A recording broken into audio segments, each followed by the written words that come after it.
Good morning. This is the first video for the crooked cuts in Ringeck gloss. We're going to kind of put 1 through 3 together because there's a few lessons I think that flow well together and how we want to practice them on the pel. So here's where we start. The zettel is crook on nimbly, throw the point upon the hands, crook wherever sets well with stepping, it destroys many hues.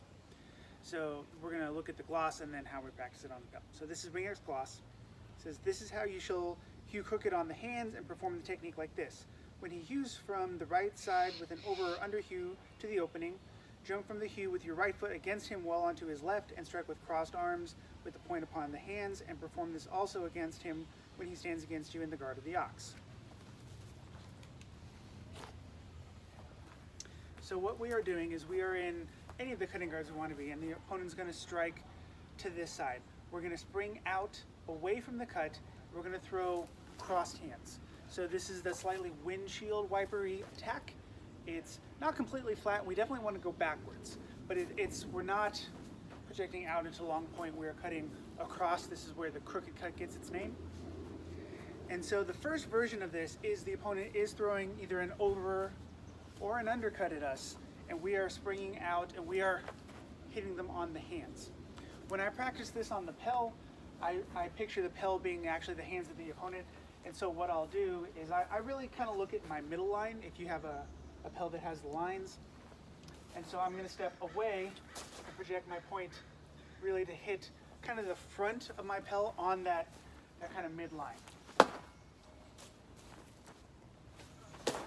That's what I'm looking for. When he says we can do this against the ox, this is one of the breakers against the primary guard. So the opponent is in a left ox, and we're going to step off that line and hit the hands. So for this one, I look at my temple line because an opponent's hands in an ox position are going to be somewhere around their head level. So now I'm looking to spring and hit the head line on my pel. So if I'm attacking the hands, I'm probably kind of hitting midline. Then if I'm attacking the hands in the ox position, it's more like a headline attack.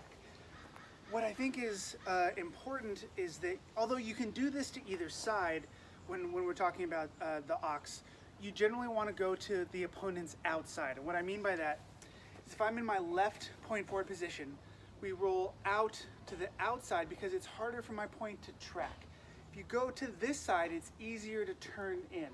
So what I tell students in the club is against the left ox, we tend to go to our right and throw with the true edge. Against a right ox, you can still do it, but I actually recommend that you step out to the left and throw with the back edge, because now if I'm in a right ox, we don't want to go to the opponent's left because it's easier for them to track as opposed to going out this way. It's harder for them to track with the point.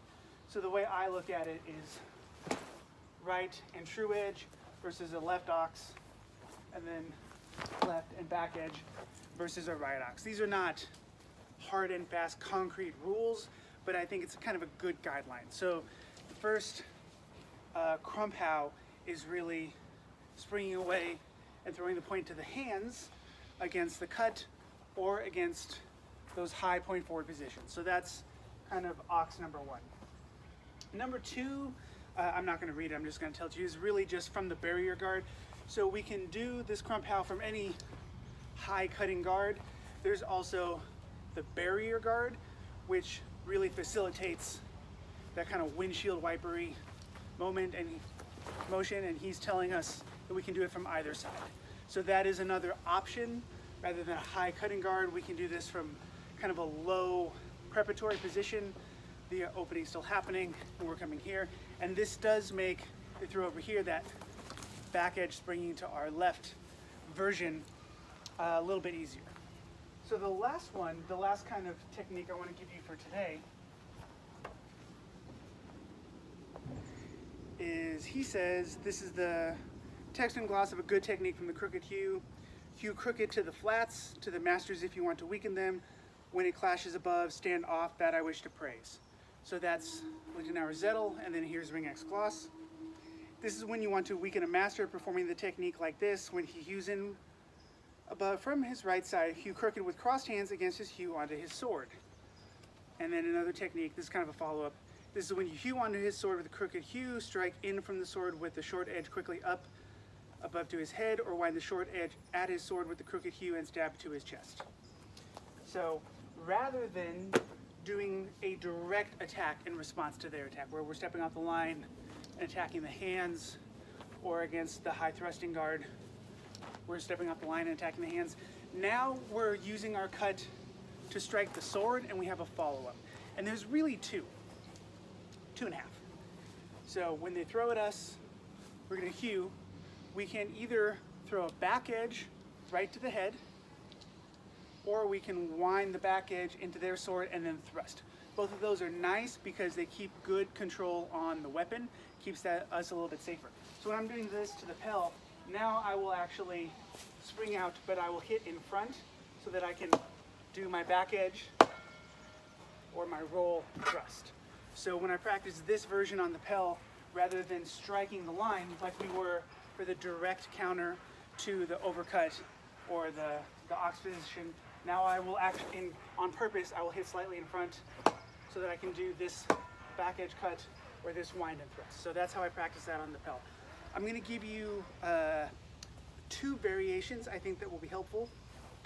You can, rather than do this direct back edge, you can use a more circular motion where we follow with the clash if we're able to clear that line and roll up into a high back edge cut.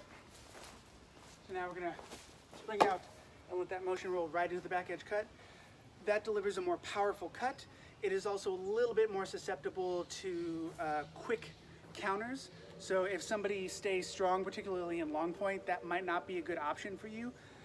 But if you are in a high-powered cutting game like SEA heavy combat, where this motion, even if you're throwing it with good body mechanics, might not land very well, this circular clearing back edge cut might be really nice. I do use it in sparring, both in HEMA and SEA with good success, but you do have to be a little bit more careful of your timing position.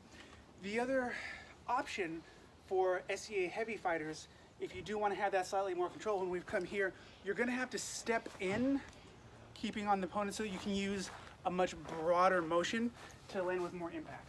So if I've sprung out, I've gotten on top of my opponent, if I want to do the back edge, this is not probably going to land hard enough for SEA heavy combat. So at that point I will step in, keeping pressure, so that I can use a much bigger kind of reverse lever cut motion. That should be pretty familiar to most SEA two-handed weapon fighters, whether you're like a glaive fighter or you're a longsword fighter in the SEA. So just to kind of bring everything back together, the opponent attacks, we can spring out and attack the hands, or the opponent's in a high thrusting guard, we can spring out and attack the hands. We can do essentially the same thing from these barrier guard positions, or we can cut to the flat and back edge, or wind and thrust, or attack the flat, roll right through into the back edge, or attack the flat, step in to stuff it, and use the bigger motion if we are concerned about how hard we're going to hit. So I think that's a lot to play with on the crooked cut. Hopefully this is helpful. Let me know if you have any questions, and we'll go through some of the other techniques for the crooked cut next week.